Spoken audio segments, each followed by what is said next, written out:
أعوذ بالله من الشيطان الرجيم. بسم الله الرحمن الرحيم. السلام عليكم ورحمة الله وبركاته. الحمد لله رب العالمين، نحمده ونستعينه ونستغفره ونعوذ بالله من شرور أنفسنا ومن سيئات أعمالنا. من يهده الله فلا مضل له ومن يضلل فلا هادي له. أشهد أن لا إله إلا الله وحده لا شريك له وأشهد أن محمدا عبده ورسوله. اللهم صل وسلم على عبدك ورسولك محمد وعلى آله وصحبه أجمعين. قال الله تعالى في كتابه الكريم: أعوذ بالله من الشيطان الرجيم. قالوا سبحانك لا علم لنا إلا ما علمتنا إنك أنت العليم الحكيم ولا حول ولا قوة إلا بالله العلي العظيم. رب اشرح لي صدري ويسر لي أمري واحلل عقدة من لساني يفقهوا قولي. اللهم افتح علينا حكمتك وانشر علينا من خزائن رحمتك يا أرحم الراحمين. اللهم نور قلوبنا بنور هدايتك كما نورت الأرض بنور شمسك أبدا أبدا برحمتك يا أرحم الراحمين. اللهم يا فتاح يا عليم افتح علينا فتوح العارفين وارزقنا فهم النبيين. وصلى الله على سيدنا محمد والحمد لله العالمين ولله الإسلام ورسوله أما بعد. Pertama syukur kepada Allah Subhanahu Wa Taala. Alhamdulillah kita jumpa pada malam ini. Mudah-mudahan semuanya dalam keadaan baik, dalam keadaan sihat. Kata dengan nikmat-nikmat Allah Subhanahu Wa Taala, kita gunakan dia pada jalan yang diridai oleh Allah Subhanahu Wa Taala. Kita bersabar dengan ujian-ujian daripada Allah Subhanahu Wa Taala. Bersabar dengan kerinah-kerinah jiran-jiran kita mungkin, anak-anak anak-anak kita, kerana suami kita, kerana isteri kita ke dan sebagainya. Bersabarlah, sebab semua kesabaran yang kita letakkan pada diri, pada dada dan jiwa kita, pada hakikatnya adalah terbaik dalam melalui ataupun menjalani kehidupan seharian kita pada dasarnya. Dua perkara yang sememangnya patut kita letakkan pada diri kita, sabar dan juga dengan syukur. Sebenarnya susah buat, tapi sebenarnya tidak mustahil.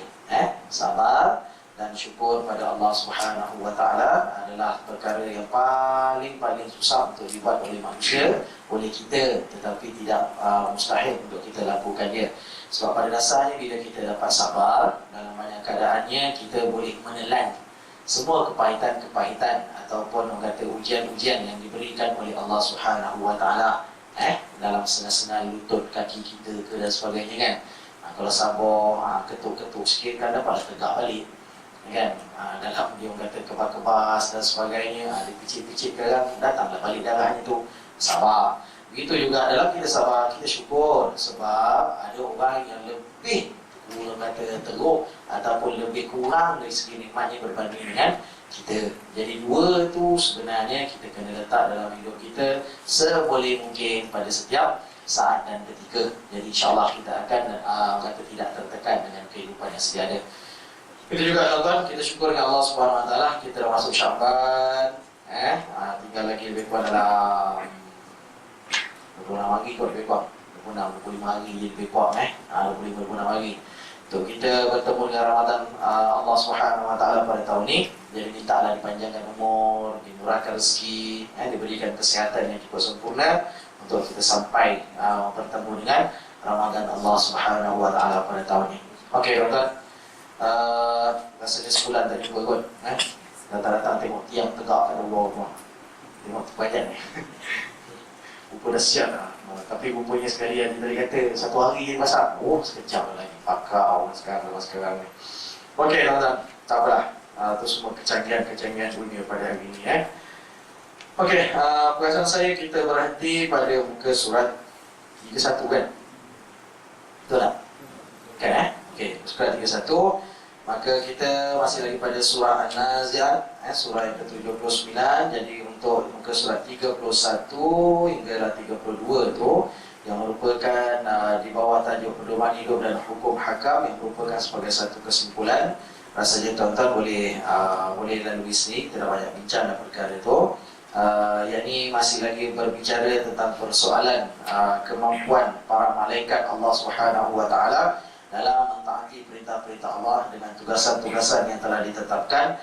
Dan itulah juga kepastian akan berlakunya kiamat ke atas kita manusia. Dan bagi orang-orang kafir pada ketika itu merasa begitu rugi dengan berlakunya kebangkitan semula. Okey. Baik, kita masuk pada surah 32 di bawah tajuk pengajaran yang menakutkan dari kisah Musa alaihissalam dengan Fir'aun laknatullah. Baik, kita baca dulu daripada ayat 15 sehinggalah 26. A'udzu billahi minasyaitonir rajim. Hal ataka hadithu Musa idh nadahu rabbuhu bil wadil muqaddas tuwa idhhab ila fir'auna innahu tagha faqul hal laka ila an tazakka wa ahdiyaka ila rabbika fatakhsha fa'arahu al-ayatal kubra fakadzdzaba wa 'asa thumma adbara yas'a fahashara fanada faqala ana rabbukumul a'la فأخذه الله نكال الآخرة والأولى إن في ذلك لعبرة لمن يخشى صدق الله العظيم. 15. Hal ataka hadithu Musa, sudahkah sampai kepadamu ya Muhammad, yakni kisah Musa. 16. Idnadahu rabbuhu bil wadi muqaddas tuwa, tatkala Tuhannya yakni Allah memanggilnya di lembah suci, yaitu lembah Tua. 17. Idhab ila fir'auna innahu tagha, pergilah kamu kepada Fir'aun, sesungguhnya dia telah melampaui batas. 18. Faqul hal laka ila an tazakka, dan katakanlah yakni Musa kepada Fir'aun, adakah kamu mahu membersihkan diri dari kesesatan. 19. Wa ahdiyaka ila rabbika fatakhsha, dan kamu kupimpin ke jalan Tuhanmu agar kamu takut kepadanya. 20. Fa'arahul ayatal kubra, dan lalu Musa memperlihatkan kepadanya yakni mukjizat yang besar. 21. Fakadzdzaba wa 'asa, tetapi Firaun mendustakan dan mendurhakai. 22. Tsumma adbara yas'a, kemudian dia berpaling seraya berusaha menentang Musa. 23. Fahasyara fanada, maka dia mengumpulkan yakni pembesar-pembesarnya lalu berseru memanggil kaumnya. 24. Faqala ana rabbukumul a'la, seraya Fir'aun berkata, akulah Tuhanmu yang paling tinggi. 25. Fa'akhadahu Allahu nakal al-akhirati wal ula, maka Allah menyiksanya dengan azab di akhirat dan azab di dunia. 26. Inna fi dzalika la'ibratan liman yakhsha, sesungguhnya dalam panah yang menimpa Fir'aun itu terdapat pelajaran bagi orang yang takut kepada Tuhannya. Baik, kaitan ayat dengan ayat sebelumnya, setelah Allah SWT menjelaskan mengenai kesungguhan orang-orang kafir, menafikan kewujudan hari kebangkitan semula dan persediaan mereka tentangnya, menerusi kata-kata mereka, kalau kebangkitan itu benar terjadi, maka ia adalah satu kebangkitan yang merugikan. Kata-kata mereka ini menimbulkan satu tekanan perasaan pada jiwa Nabi Muhammad SAW. Dari itu Allah menampilkan kepadanya kisah Nabi Musa dengan Fir'aun yang bersifat tawun itu. Musa menanggung kesusahan besar untuk mengajak Fir'aun kepada dakwah Islamiyah. Ini sudah tentu melegakan rasa susah hati Nabi Muhammad SAW apabila berdepan dengan pendustaan daripada kaumnya dan keregilan mereka untuk menerima dakwahnya.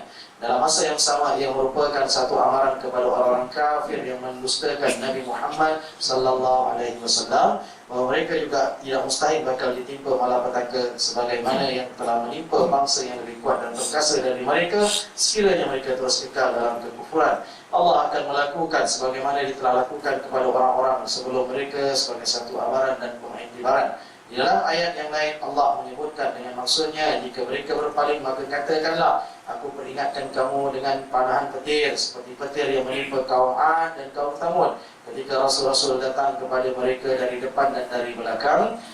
Mereka dengan menyerukan, janganlah kamu menyembah selain daripada Allah. Mereka menjawab, kalau Tuhan kami menghendaki, tentu dia akan menurunkan malaikatnya, maka sesungguhnya kami kafir kepada wahyu yang kamu diutus membawanya. Al-Fussilat ayat 13 hingga 14. Baik, kita baca dulu. Okey, tuan-tuan. Ayat 15 hingga ayat 26 membicarakan berkaitan tentang persoalan cerita Nabi Musa alaihissalam dan begitu juga dengan Fir'aun laknatullah. Okey, secara tidak langsungnya. Dan tuan-tuan, cerita Fir'aun dengan Musa alaihissalam adalah cerita yang paling banyak dalam Quran. Cerita Fir'aun dengan Musa adalah cerita yang paling banyak dalam Quran. 4369 135 2525. Tahu apa tak? Itu kan nombor ekor tak? Jangan dipusing-pusing 24 kali. Nayang kan? 4369 136 2525. Baik. ini kisah Nabi Nuh alaihi salam. Ini kisah Nabi Ibrahim alaihi salam, Nabi Musa alaihi salam. 25 Muhammad Rasulullah sallallahu alaihi wasallam. Salah, sorry. Ini Isa dulu. Isa alaihi salam, dan begitu juga Muhammad sallallahu alaihi wasallam 25 kali. Okey, ini adalah rasul-rasul ulul azmi. Okey. Rasul-rasul ulul azmi yang disebutkan ataupun yang diangkat, ditabalkan sebagai ulul azmi. Jadi dalam arti kata lain, yang mana di antara para nabi yang wajib kita terima ataupun kita yang disebutkan dalam Quran 25 orang tu, yang wajib kita pegang yang disebutkan dalam Quran ada 25 orang, maka daripada 25 tadi itu 5 diangkat sebagai ulul azmi. Ulul azmi, ulul tu maksudnya adalah yang mempunyai al-azmi, yang mempunyai keagungan. Kenapa mempunyai keagungan yang lebih berbanding dengan rasul-rasul yang lain? Sebab inilah ketahanan, endurance dia terhadap ujian-ujian dan cabaran-cabaran yang sampai pada mereka. Jadi bagi Nabi Nuh alaihi salam sebanyak 43 kali disebutkan ceritanya dalam Quran. Itu maksud dia, 43 kali disebut dalam Quran. Kemudian bagi Nabi Ibrahim AS kisahnya 69 kali. Musa paling banyak dalam tu 136 kali. Kemudian Nabi Isa AS 25 kali kisahnya disebutkan dalam Quran. Dan Muhammad sallallahu alaihi wasallam 25. Tapi yang bagi Muhammad sallallahu alaihi wasallam adalah yang ayat-ayat di atas nama Muhammad. Maksudnya perkataan Muhammad diulang sebanyak 25 kali. Yang betul-betul pure Muhammad bin Hamidal tu 25 kali.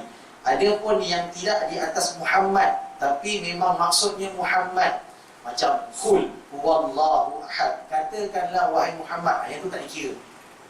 Faham tak? Jadi maksudnya yang contoh macam ayat maka Muhammadun aba ahadin min rijalikum, bukanlah Muhammad sallallahu alaihi wasallam itu seperti bapa-bapa di antara kamu.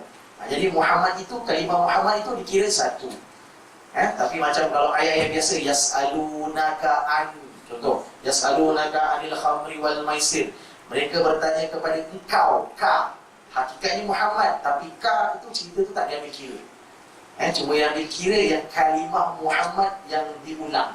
Jadi yang terulang, diulang kalimah Muhammad itu sebanyak 25 kali dalam Quran. Itu selanjutnya. Tapi yang pastinya ialah cerita yang berkaitan dengan Nabi Musa alaihissalam dan juga dengan Fir'aun laknatullah ada yang paling banyak, paling kejap diulang. Sebab itu dalam banyak keadaannya ibrah, pengajaran umum yang kita kena ambil ialah dia bukan masalah nama. Bukan masalah nama orang tu Musa, bukan masalah Fir'aun, tak. Tapi karakter, sifat tu, sifat di antara yang batil dengan sifat yang hak. Pertentangan di antara benar dan salah itu, yang itu kita ambil pengajaran sungguh-sungguh. Itu pada hakikatnya yang nak ditekankan oleh Quran. Kalau katakan perangai memang tak semenggah langsung, tak senonoh dan sebagainya, tak salah untuk panggil. Itu macam Fir'aun lah tu, diambil pada sudut sifat. Bukan maksudnya dia tu pun memang macam Fir'aun pun kita tak nampak jelas muka dia mana. Bukan, itu pada hakikatnya. Jadi paling-paling tidaknya kita ambil di atas pengajaran bilangan, kata penceritaan berkaitan dengan Nabi-Nabi, di antara yang terutamanya yang disifatkan sebagai ulul azmi, yang 5 tadi ini, itulah kiraan dia lebih kuat yang disebutkan yang ataupun yang tersebut dalam Quran. Baik. Kemudian pada hakikatnya ayat 15 hingga ayat 26 ini menceritakan, macam tadi kita katakan bahawa berkaitan dengan Nabi Musa alaihissalam dan begitu juga dengan Fir'aun laknatullah. Yang mana kita tahu bahawa pada hakikatnya kalau kita tengok pada muka surat 33 pada perenggan di situ menunjukkan bahawa Muhammad sallallahu alaihi wasallam pada ketika ini tengah stres. Nabi tengah stres. Sebabnya pada ketika itu kita katakan dakwah Nabi ditolak mentah-mentah. Tak ada siapa yang suka Nabi, tak ada siapa yang suka dengan dakwah Islam pada waktu itu. Jadi pada hakikatnya memang ditentang.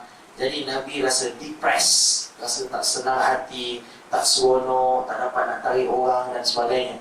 Pada ketika inilah Allah Subhanahu wa taala turunkan wahyu bertanya kepada Muhammad, hal ataka hadithu Musa, dah sampai tak pada kau Muhammad berkaitan dengan Musa alaihissalam.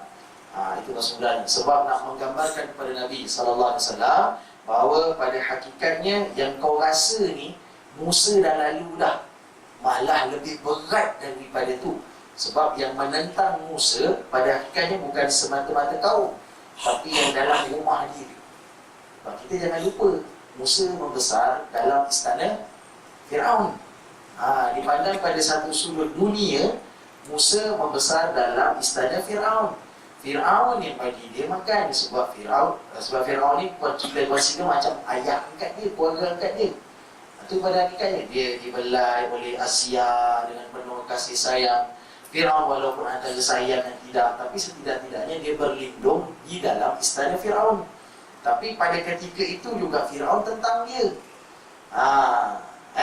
Nabi SAW walaupun kaumnya sendiri pun tentang, tapi setidak-tidaknya dalam rumah dia ada Abu Talib. Protect dia, pertahan dia.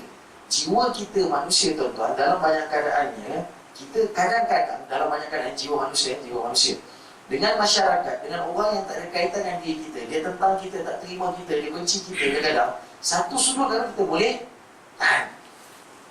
Buli apa pun kau tak ada kaitan dengan aku, tak banyak sikit. Tapi pada ketika orang sebelah tentang, tak percaya, orang lain cakap kau jahat, kita pun tanya pada isteri kita, oh percaya cakap dia orang, memang abang macam tu, kan tak tahan, hancur hati. Kita harapkan pegangan pada dia boleh gegarkan kita, tak, rupa dia pun sama juga. Itu yang tak tahan tau, jiwa akan jatuh pada ketika itu. Jadi dalam fras Muhammad, dipresnya Muhammad SAW, Nabi Allah bawakan cerita Nabi Musa AS. Sama lah juga tuan-tuan, kita ambil juga daripada sudut yang dalam bulan lepas yang kita tahu, berkaitan dengan dalam banyak keadaannya orang kata Isra Mi'raj berlaku dalam bulan Rajab. Walaupun orang kata ada sikit perselisihan tarikh, itu satu persoalan lah, tak kisah. Yang penting yang pastinya berlaku. Yang pastinya benda tu berlaku. Pastinya berlaku 1 tahun sebelum hijrah Nabi sallallahu alaihi wasallam. Tahun ke-12 kerasulan Muhammad sallallahu alaihi wasallam. Sebab Muhammad SAW 13 tahun di Mekah. Jadi setahun sebelum, bermaksud tahun yang ke-12 kerasulan Muhammad sallallahu alaihi wasallam. Itu pasti. Cuma bulan tak pasti. Bulannya tak pasti. Itu tak kisah sangat. Alah, macam orang tua-tua kita dulu kan. Macam hari tu, nenek saudara orang rumah saya meninggal. Bila ditanya orang, meninggalnya umur berapa? Orang kata 92. Banyak-banyak 92. Bila ditanya kepada anak beranak dia apa semua sekali, dia kata tak, itu ikut IC. Itu masalah dia lah. Dia tu sebenarnya 96. Ada. Kan jauh tu, kan orang zaman dulu kan. Tapi orang tu wujud tak? Wujud. Dia keluar, kan? Dia keluar sebelah periuk. Namanya periuk. Waktu tua dulu, kan? Keluar sebelah belanga, namanya belanga. Kan? Sebelah bunga, namanya bunga.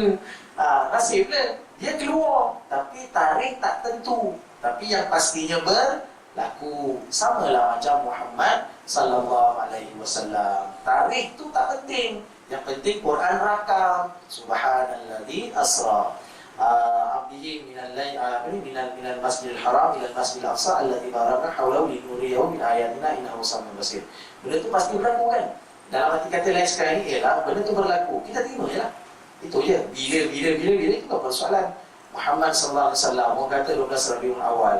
Pakar falak kata, astronom Islam kata tak, bukan 12 tapi 9 Rabiul Awal. Tapi salah tadi itu pun peduli kan. Yang penting kita dalam Islam terimalah Muhammad sallallahu alaihi wasallam. Itu pengajaran yang lebih besar dan yang paling penting untuk kita ambil. Okey. Jadi begitulah tuan-tuan, ketika Nabi sallallahu alaihi wasallam yang kita tahu untuk Isra tadi itu dinamakan sebagai tahun Amul Husni, kan? Tahun duka cita Muhammad sallallahu alaihi wasallam. Dan kita panggil dia sebagai tahun duka cita, tahun sedih. Amul Husni.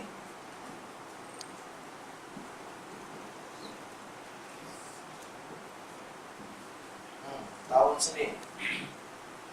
tahun duka cita. Kan?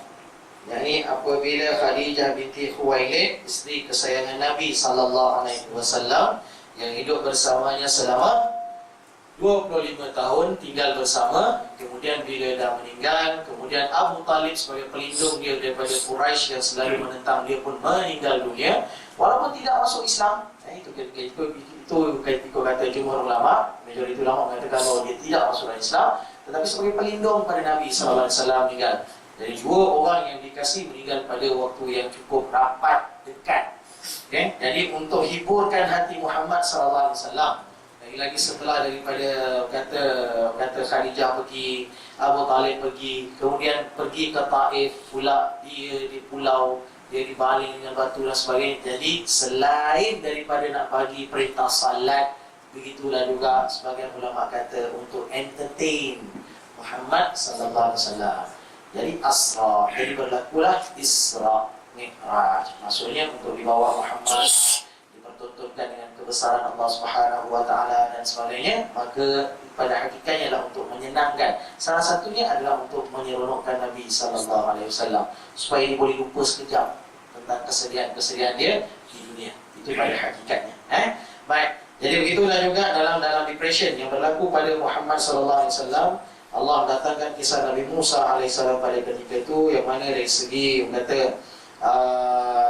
kata Musa telah melaluinya sebelum Muhammad sallallahu alaihi wasallam, dan dikatakan di situ bahawa seperti mana yang tuan-tuan tengok di situ, apabila Nabi Musa alaihissalam dia mendapat wahyu yang kata dipanggil sebagai lembah Tua, di lembah suci, satu lembah yang dinamakan sebagai lembah Tua, Bilwari Muqaddas Tua, yakni kematakan di. Okey, so senang cerita kalau kita tengok kat situ ialah apabila Musa alaihissalam dia dipanggil oleh Allah Subhanahu wa taala di lembah Tua, di Bukit Tursina, dekat Bukit Tursina. Jadi itu kalau dalam tuan-tuan tengok dalam surah Taha, apabila Musa alaihissalam dia nampak ada api dekat bukit tu. Inni anastu nara, aku nampak ada api pada malam tu. Baik, jadi dia pergi kat situ, kemudian berlakulah dialog di antara Musa alaihissalam dengan Allah Subhanahu wa taala. Sebab itu Nabi Musa alaihissalam kita panggil dia sebagai Kalimullah. Kita panggil dia Kalimullah.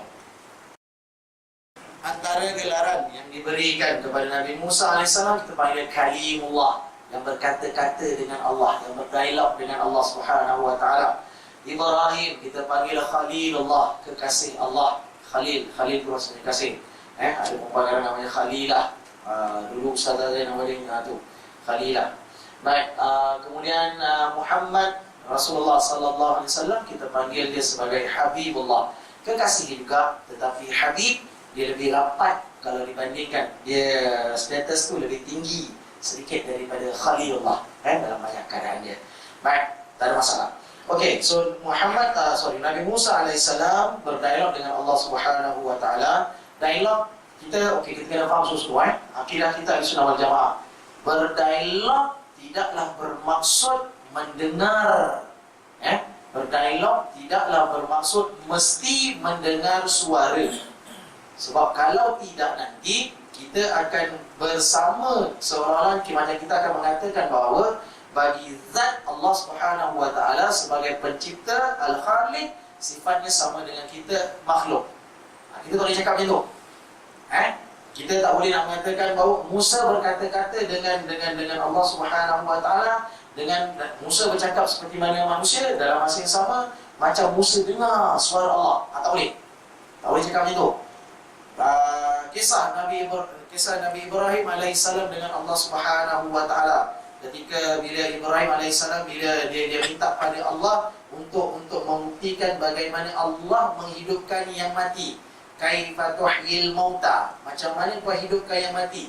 Allah kata, kau ambil 4 burung, sembelih, hancurkan 4 dari potong-potong, campur, letak atas 4 kata macam gunung, bukit tinggi dan sebagainya. Asyik dah gaul daging-daging dan sebagainya.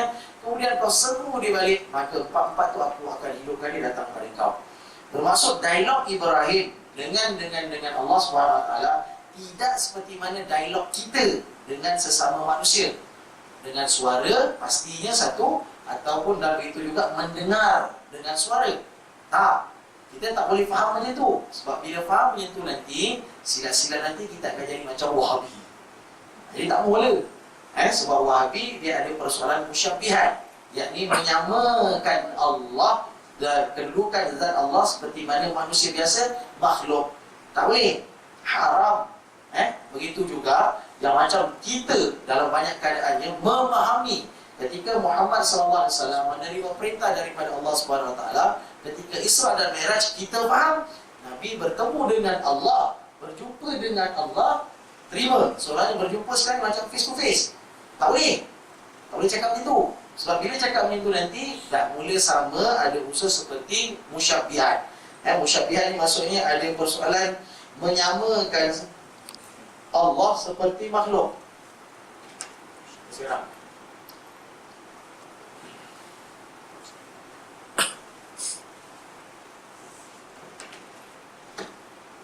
musyabbihat.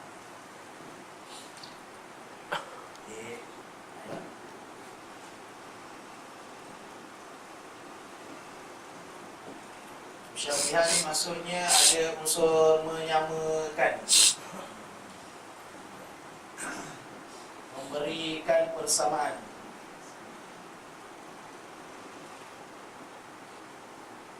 Yang ni tak boleh teman.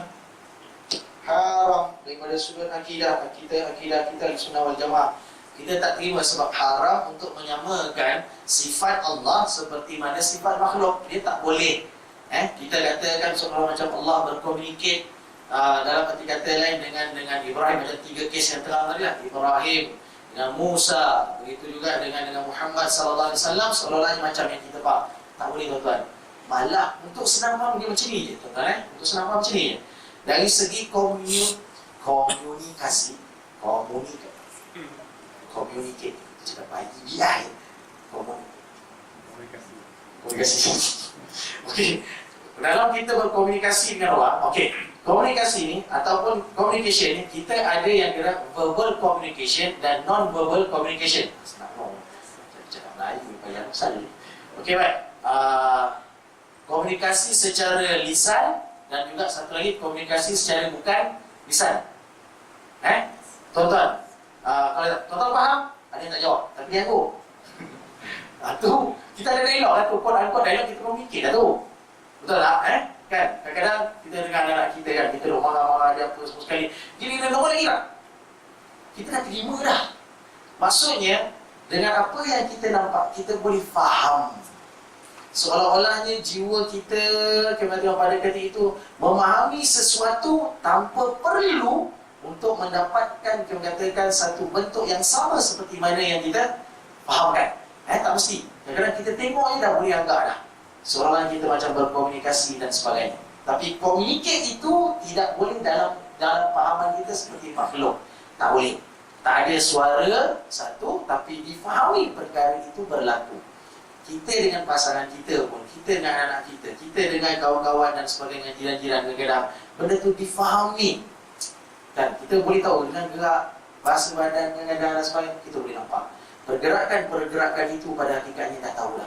Sebab itu pandangan kuat, pandangan yang rajih mengatakan bahawa ketika Muhammad sallallahu alaihi wasallam mendapat perintah daripada Allah, Muhammad tidak bertemu secara berdepan dengan Allah Subhanahu wa taala. Tak ada langsung. Kita tak boleh kata pun Muhammad bertemu dengan Allah pada ketika itu.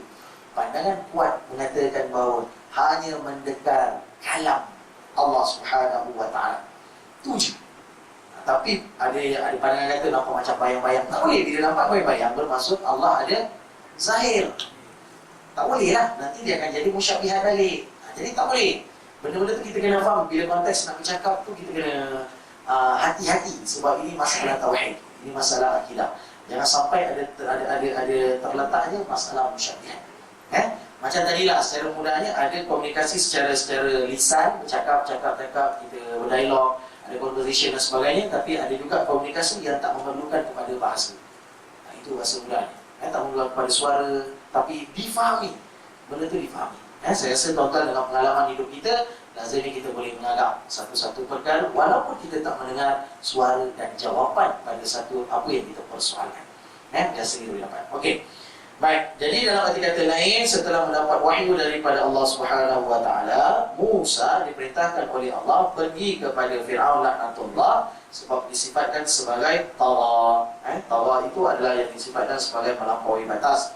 Baik, kemudian berlakulah dialog di antara Musa dan juga Firaun laknatullah. Faqul hal laka ila an tazakka, maka katakanlah kepada Firaun, adakah kamu nak membersihkan diri yakni daripada kesesatan? Sudah pasti aku akan tunjukkan satu hidayah kepada Tuhan kamu, fatakhsya, mudah-mudahan kamu akan takut kepadanya. Khasyah, perkataan khasyah tu, fatakhsya maksudnya adalah takut kepada Allah tapi dalam keadaan cinta. Takut ni ada dua, satu khauf, satu lagi khasyah. Sikit beza lah.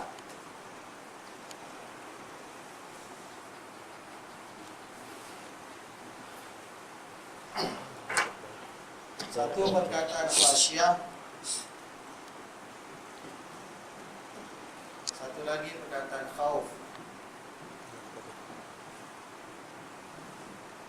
Baik, khasyah ni maksudnya takut plus ada unsur rasa ada unsur rasa sayang, cinta. Khauf ni betul-betul takut dalam arti kata ngeri, tak nak langsung. Baik, contoh macam kita takut kepada neraka Allah. Adakah kita sayang, ada takut dan sayang pada neraka? Tak ada. Kita memang tak nak now. Kita nak elak sangat-sangat. Itu bahasa mudah dia. Jadi khauf maksudnya adalah takut dalam arti kata ngeri. Memang nak elak sungguh-sungguh. Itu bahasa mudah dia. Begitulah juga yang namanya khasyah. Ada pun khasyatun maksudnya adalah takut. Rasa takut tapi dalam takut tu sebenarnya aku rasa sayang. Itu maksudnya.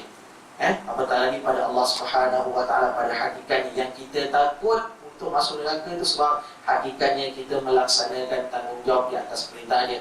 Kerana aku cintakan kau Allah, aku tunduk, aku buat salat seperti mana yang difardukan ke atas kita. Maksudnya yang 5 waktu itulah.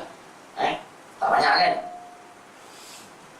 Seluruh yang banyak sikit.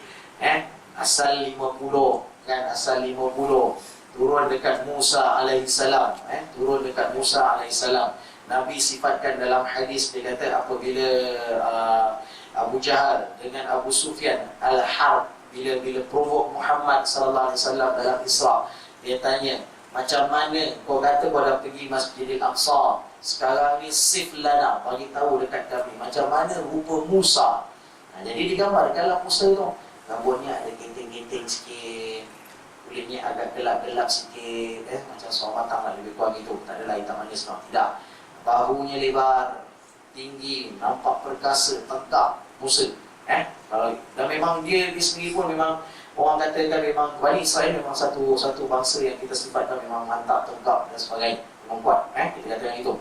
Bila dapat kita katakan 50 perintah salat sampai pada Musa alaihissalam, pada ketika itu Musa tanya dekat Muhammad, berapa apa dapat 50 salat? Inna ummataka la tutiku dhalik. Umat kau tak mampu nak salat, tak mampu nak 50 tu, minta diskaun. Terus mudah juga. Baik, Muhammad minta diskaun. So daripada 50 turun apa? Turun 40. Potong 10. Dia tak ada turun 5 kan? Tak ada. Dia terus potong 10. Tuan-tuan tengok dalam Sahih Bukhari. Hadis sahih. Dia tak turun 5, tak. Dia turun 10. Tinggal 40. Dapat 40, turun pada Musa. Selisih balik dengan Musa. Musa kata, berapa 40? Tak boleh. Minta lagi. Pergi. Dia katakan, turun, minta diskaun. Turun daripada 40, turun 10. Dia tak turun 5. Turun 10. Hadis sahih Bukhari. Tuan-tuan boleh cek balik. Tak masalah. Baik, jadi daripada 40 tinggal 30. Selisih balik dengan Musa. Berapa? 30. Tak boleh. Minta diskaun. Minta diskaun lagi. Daripada 30 dapat diskaun. Turun 10. Dia turun 10 lagi. Sudah. Ini semua muhadis. Tera hadis yang berhal. Okey, baik. Daripada 40 turun 10. Tinggal 30. Tinggal 30 selisih dengan Musa. Berapa? 30. Tak boleh. minta lagi daripada 30 turun 10 tinggal 20. Tak boleh minta diskaun daripada 20 turun 10 tinggal 10 dah. Tak boleh, umat aku dah buat dulu. Musa jawab, umat aku dah buat dah, tak mampu dia orang. Tuan-tuan, salat dah ada dulu. Pada setiap Nabi dah ada salat. Cuma kesempurnaan salat pada umat kita Muhammad sallallahu alaihi wasallam sama nanti macam puasa. Setiap umat dah ada puasa. Kan yang tuan-tuan baca selalu kan, nanti lagi 28 hari, 28 hari, 25 hari lebih kurang, nanti kan tuan-tuan dengar lah penceramah ke apa sekali mencakap kama kutiba alal ladina min qablikum, seperti mana yang telah diwajibkan ke atas golongan-golongan sebelum daripada kamu. Puasa dah ada, cuma kesempurnaan pada kefarduan puasa itu pada umat Muhammad sallallahu alaihi wasallam. Tuan-tuan tengok nanti dalam surah Taha, aqimis salata li dzikri, Musa dirikan salat untuk mengingati aku. Bermaksud dulunya Nabi dah ada dah, umat dulu sebelum umat kita dah ada dah salat. Cuma kefarduannya dah ada. Jadi tinggal 10. Bila tinggal 10, Musa jawab, tak boleh minta diskaun. Bila minta balik diskaun, baru turun 5. Baru turun 5. Tinggal 5. Musa jawab, tak, minta lagi. Barulah Muhammad sallallahu alaihi wasallam kata, aku segan dah. Kan? Dah segan. Kalau hantar kita minta. Dia tinggal waktu tu yang dihantarnya Muhammad sallallahu alaihi wasallam. Hantar kita kalau boleh niat aja. Kan? Kita tak mau kan, walaupun satu tu. Itu masalah kita lah. Kita lah. Ni saya cakap saya, tuan-tuan, iman hantar, tak ada hal. Jadi maksudnya sekarang tinggal 5. Bila Muhammad SAW kata, pada ketika tu dah, aku dah malu lah Musa, cukuplah tu. Baik, pada ketika tu lah datangnya satu, katakan satu seruan pada ketika tu memuji Muhammad sallallahu alaihi wasallam. Terima dengan perintah yang 5 waktu sehari semalam itu. Kekallah sampai pada kita. Jadi maksudnya kalau kata kita boleh buat, pada hakikatnya adalah kita adalah yang terbaik.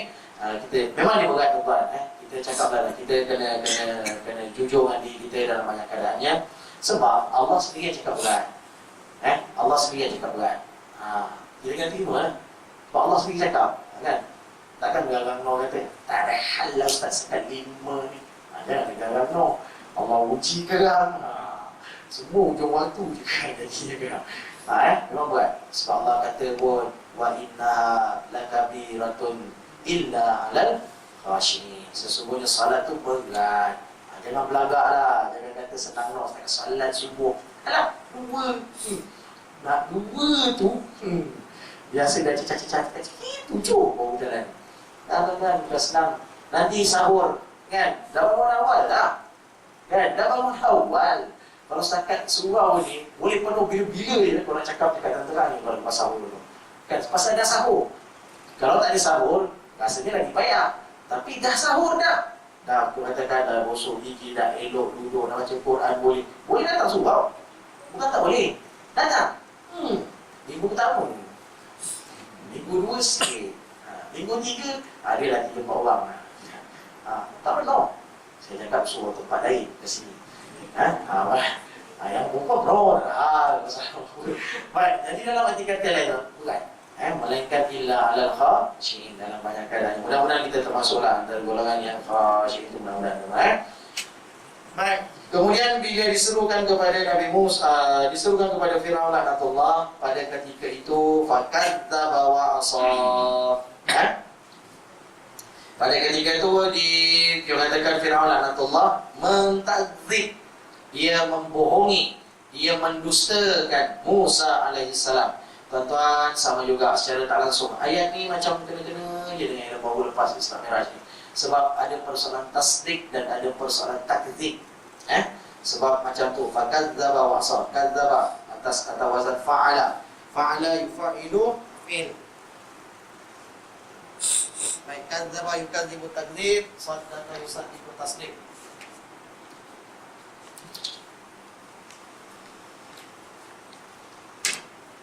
Ada persoalan untuk mengatakan untuk takdzib. Dan satu lagi tasdiq. Tasdiqun takdzib.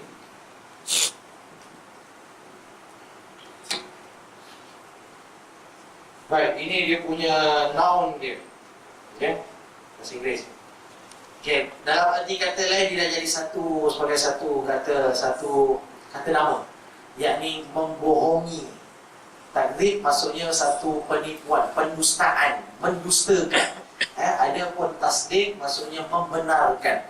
Jadi begitulah juga kepada Abu Bakar As-Siddiq radhiyallahu an, apabila dia membenarkan kata-kata Nabi sallallahu alaihi wasallam yang mengatakan balik daripada Aqsa, bertemu dengan para nabi, mendapat 5 perintah salat tadi itu, turun sampai balik ke Mekah. Pada ketika itu Abu Bakar membenarkan ada perbuatan tasdik. Itu sebenarnya kita ambil pengajaran daripada Ismail dulu tu. Tasdik. Bagi bagi Firaun dan Allah, fakadzdzaba wa kadzdzaba, ada takdzib, dia mendustakan. Dia kata tak, cerita kau pasal Tuhan kau tu bohong. Malah kalau tuan-tuan tengok kat situ, faqala ana rabbukumul a'la, aku adalah Tuhan kamu yang maha tinggi. Firaun kata macam tu. Jadi dalam dikata sekarang ni tuan-tuan, yang kita kena adakan dalam hidup kita ialah perbuatan tasdik, membenarkan yang benar dan mengatakan salah pada yang salah. Itu yang susah sebenarnya. Bukan senang, susah. Nanti kalau katakanlah dah sampai pada satu waktu, kita akan perhatikan adanya benda-benda yang salah depan mata, tapi berani tak untuk kita kata benda itu salah? Susah tuan-tuan. Pada ketika nanti masa raya-raya tengah seronok-seronok, kita katakan mungkin nampak anak saudara kita mungkin datangnya tadi tu mungkin pakai tudung yang tak syariah compliant. Tudung tak syariah compliant, tudung yang tak ikut syariat. Tudung sekali banyak tingkat-tingkat macam pelangi, kan? Ada 3 tingkat kala-kala, macam kubah masjid laut ni, Masjid Kelantan. Dan 2 orang, tingkat-tingkat saya tengok macam apa, kembang. Dia bangga pakai itu.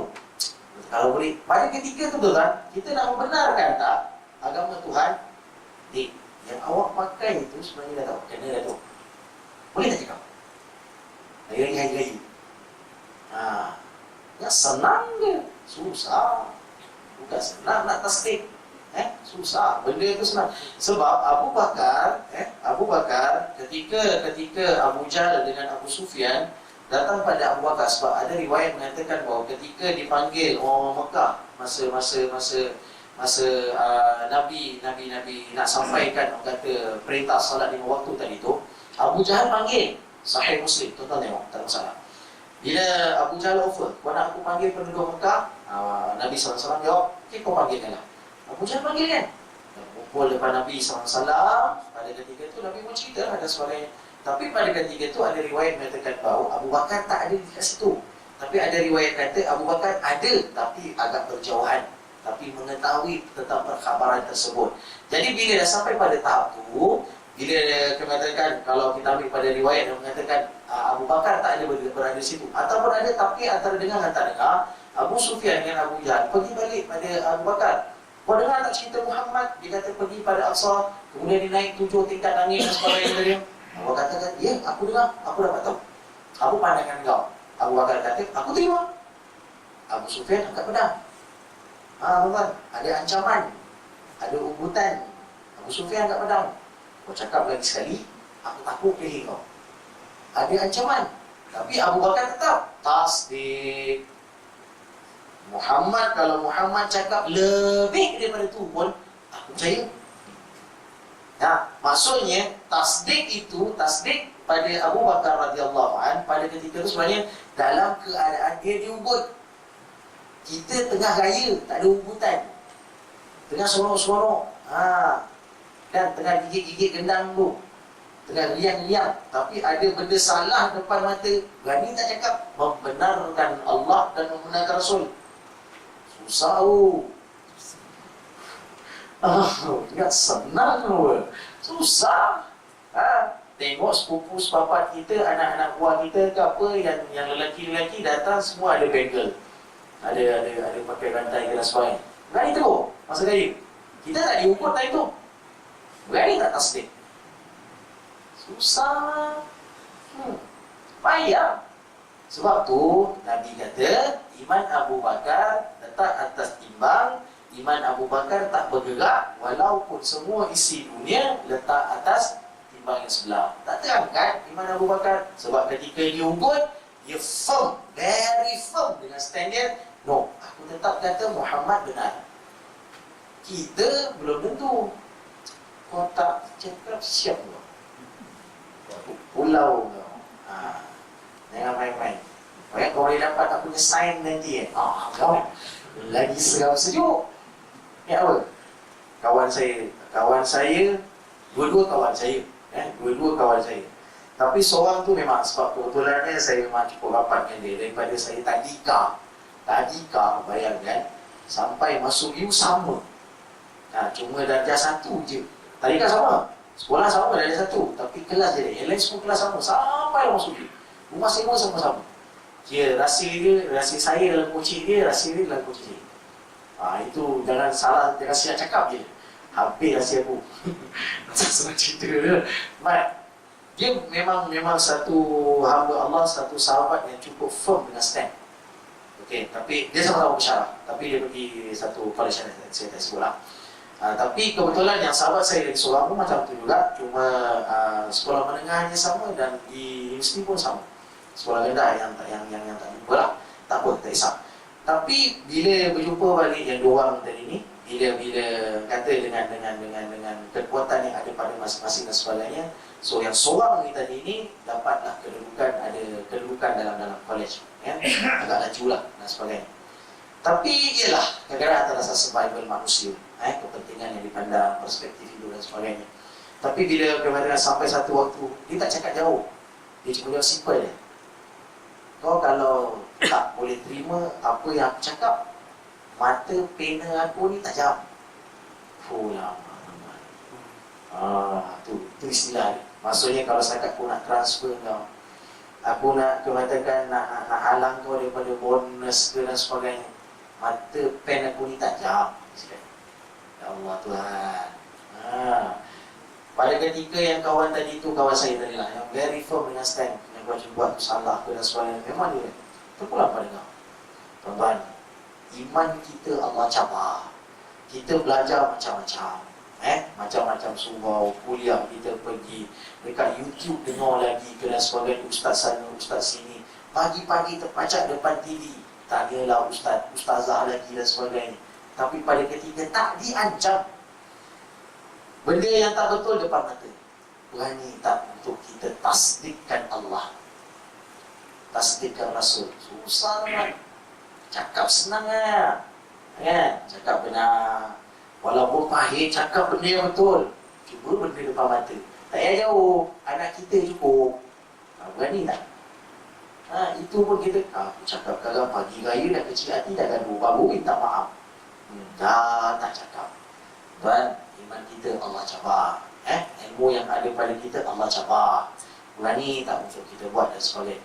Tuan-tuan, ini satu benda yang sebenarnya Isra dan Mi'raj ini dia masalah akidah. 100% masalah akidah. Dia bukan masalah fiqah. Masalah fiqah ni senang, dia tak masalah. Kita rasa-rasa kita tak berapa setuju, tak masalah. Sebab fiqah ni kadang-kadang dia lebih bersifat zoniyah tersebut. Zoniyah tersebut ni maksudnya lebih atas dasar sangkaan, di atas dasar kaedah, di atas fahaman pada ketika itu, pada ilmu pada ketika itu dan sebagainya. Ada orang boleh terima pegang anjing waktu kering tak ada masalah. Sebagai mazhab pun cakap itu tak masalah. Cuma yang ada masalah bila tengah basah, kita kata minum. Maksudnya itu masalah fiqah. Ada orang setuju, ada orang tak setuju dan sebagainya. Ada orang kata tak, kering ke basah ke, namanya anjing dia tetap mengatakan muwallazah, kita kata macam tu. Sekali tiba-tiba kata ada orang cakap, tak, anjing itu bukan muwallazah. Muwallazah itu cuma babi je. Pandailah kau. Dia cakap macam tu. Kan? Kalau tuan-tuan pergi pada Al-Fiqhul Islami wa Adillatuhu wa Bazuhaili pun, dia pun cakap, dia kata anjing tu tak muwallazah. Yang muwallazah tu cuma satu je, seekor je. Yang namanya celeng tu je. Dia orang Jawa reti lah. Jawa reti je. Tu bahasa indah, celeng namanya. Bahasa Arab tinggi sikit, khinzir. Bahasa yang kata kita yang lembut-lembut ni, indah-indah, babi. Itu payah orang nak faham. Baik, jadi bahasa mudahnya, bab fiqah dia boleh sisih, tak ada masalah. Ada khilaf sana, khilaf sini sebab kaedah datang, cara memahami teks, nak dan sebagainya. Tapi bab Isra Mi'raj dia 100% akidah. Tasdik tu bab akidah. Nak terima tak cakap Nabi? Sebab tu pun yang kita tahu kan, bila Nabi cakap dia pergi Masjidil Aqsa, sebahagian daripada umat Islam yang baru masuk Islam pada ketika tu keluar balik daripada Islam. Dah. Bab ni nampak bohong. Bab Aqsa tu jauh. Tapi kau kata kau boleh pergi lailan ataupun qit'atun minal lail, sepotong daripada malam, nampak sangat aku dah boleh terima. Dia keluar dari Islam sebahagian sebab tak boleh terima atas dasar logik. Itu masalahnya. Sebab tu tuan-tuan kita ambil satu pelajaran yang cukup besar dalam hidup kita, bahawa dengan Allah Subhanahu Wa Taala, berita-berita daripada Allah, berita-berita daripada Nabi sallallahu alaihi wasallam, kita terima dia dalam keadaan sungguh-sungguh betul. Sebab itu pada ayat 26 dikatakan bahawa inna fi dzalika la'ibratan liman yakhsha. Sesungguhnya pada cerita Musa dan Firaun itu pada hakikatnya ada pelajaran bagi orang yang takut dengan Allah Subhanahu Wa Taala. Khasyah balik. Dia takut, tapi dalam takut pada Allah, hakikatnya dia cinta dengan Allah Subhanahu Wa Taala. Itu pada hakikatnya. Baik, saya rasa itu saja untuk malam ni. Mudah-mudahan ada manfaat untuk kita fikir-fikirkan, mudah-mudahan insya-Allah. Baik, wallahu a'lam. Alhamdulillah, masyaallah, bismillahirrahmanirrahim. Wassalatu wassalamu ala asyrofil anbiya'i wal mursalin wa ala alihi wa sahbihi ajma'in. Allahumma fa'alna bima 'allamtana wa 'allimna ma yanfa'una wa zidna ilman, walhamdulillahi ala kulli hal. Allahumma arina al-haqqa haqqan warzuqna ittiba'ah wa arina al-batila batilan warzuqna ijtinabah. Ya Allah, ya Tuhan kami, berikanlah kepada kami kebenaran itu sebagai satu kebenaran dan berikanlah kami kekuatan untuk menurutinya ya Allah. Dan Kau perlihatkanlah kepada kami kebatilan itu sebagai satu kebatilan dan berikanlah kami kekuatan untuk menjauhkannya ya Allah. Allahumma rabbana atina fid dunya hasanah wa fil akhirati hasanah wa qina adzabannar. Wa sallallahu ala sayyidina Muhammad walhamdulillahi rabbil alamin.